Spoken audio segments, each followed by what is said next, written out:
మానవ మృగాలు రెచ్చిపోతున్నాయి. ఒంటరి ఆడది కనిపిస్తే చాలు పీక్కు తింటున్నాయి. పక్కనే ఉంటూ మాయమాటలు చెప్పి నమ్మించి గొంతుకొస్తున్నాయి. అనంతపురంలో తన్మయిని అత్యంత దారుణంగా హత్య చేశారు కొందరు దుండగులు. ఈ కేసు విచారణలో పోలీసుల తీరుపై ఆగ్రహం వ్యక్తం చేస్తున్నారు మృతురాలి బంధువులు. తమకు న్యాయం చేయాలని కోరుతున్నారు. రాష్ట్రంలో మహిళలపై అఘాయిత్యాలు కొనసాగుతున్నాయి. ప్రాంతాలు వేరైనా అతివలు మానవ మృగాల చేతిలో బలైపోతున్నారు. పోలీసులు చర్యలు తీసుకుంటున్నామంటున్నా ఇలాంటి ఘటనలు ఆగడం లేదు. అనంతపురం రామకృష్ణ కాలనీకి చెందిన ఇంటర్ స్టూడెంట్ తన్మయ్ ఈ నెల 3న మిస్సింగ్ అయింది.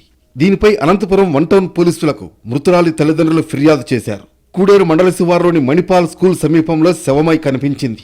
తన్మయ్ని దారుణంగా హత్య చేసిన దుండగులు మృతదేహాన్ని పెట్రోల్ పోసి తగలబెట్టారు. తమ కూతురి మృతదేహాన్ని చూసి తల్లిదండ్రులు బోరున విలపించారు. స్థానికంగా ఉన్న ఓ కాలేజీలో తన్మయ్ ఇంటర్ సెకండ్ ఇయర్ చదువుతోందని మృతురాలి తల్లిదండ్రులు తెలిపారు. ఓ వ్యక్తి తమ కూతురిని తీసుకువెళ్లాడని, అతడిపై అనుమానంగా ఉందని చెప్పినా పోలీసులు పట్టించుకోలేదని వారు వాపోయారు.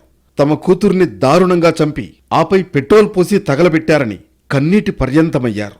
మంగళవారం ఇంట్లో నుంచి 9 గంటలకు వెళ్ళిపోయింది. మేము అంతా రైల్వే స్టేషన్ బస్ స్టాండ్ అంతా వెతికినాము. బుధవారం రోజు మార్నింగ్ వచ్చేసి పోలీస్ కంప్లైంట్ ఇచ్చినాము. కాల్ లిస్ట్ పోలీసుల నుండి కాల్ లిస్ట్ తీస్తాము. కాల్ లిస్ట్ వచ్చిన తర్వాత చేంజ్ చేస్తామని చెప్పినారు. ఒక అబ్బాయి పైన డౌట్ ఉండి వాళ్ళు చెప్తే వాళ్ళు ఏం రెస్పాండ్ కాలేదు. మణిపాల కాలేజ్ దగ్గర అమ్మాయి డెడ్ బాడీ చంపేసినారు. డెడ్ బాడీ దొరికింది. అందులో ప్రభుత్వం అమ్మాయికి ఆదుకోవాలని కోరుతున్నాము. తమ కూతుర్ని నమ్మించి ఫోన్ చేసి తీసుకువెళ్లి చంపేశారని వారు కన్నీరు మున్నీరయ్యారు. దీనికి కారకులైన వ్యక్తుల్ని చంపేయాలని డిమాండ్ చేశారు. తమకు న్యాయం చేయాలని వారు ప్రభుత్వాన్ని కోరుతున్నారు. పాపకి న్యాయం చేయాలి సార్. వాడిని ఏమన్నా చంపేయండి సార్. వాడిని అట్లా మా పాప చంపేయండి సార్. ఆ పాపని అసలు నమ్మించి తీసుకెళ్ళినాడు సార్. వాడు ఎంతమంది చేసినారో ఏం చేసినారో తెలియదు. పోలీసులు అసలు కేసు తీసుకోలేదు సార్. నిజంగా 6 రోజులైంది ఈరోజు. ప్లీజ్ సార్, దండం పెడతాం, మా పాపకి న్యాయం చేయండి, ఏదో ఒకటి చేయండి. అయితే ఈ కేసులో తాము అన్ని రకాలుగా విచారణ జరుపుతున్నామంటున్నారు పోలీసులు.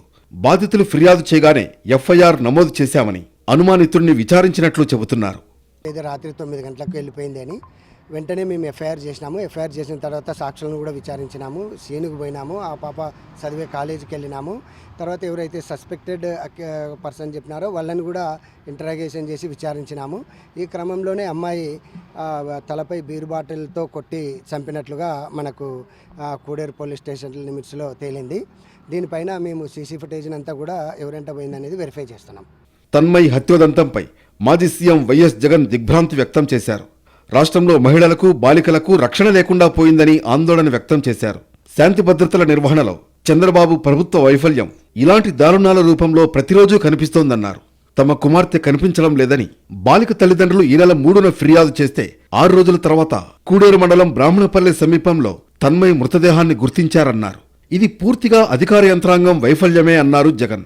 తమ అమ్మాయి కనిపించడం లేదని తల్లిదండ్రులు ఫిర్యాదు చేస్తే పోలీసులు ఏం చేస్తున్నారు? ప్రభుత్వం ఏం చేస్తోంది?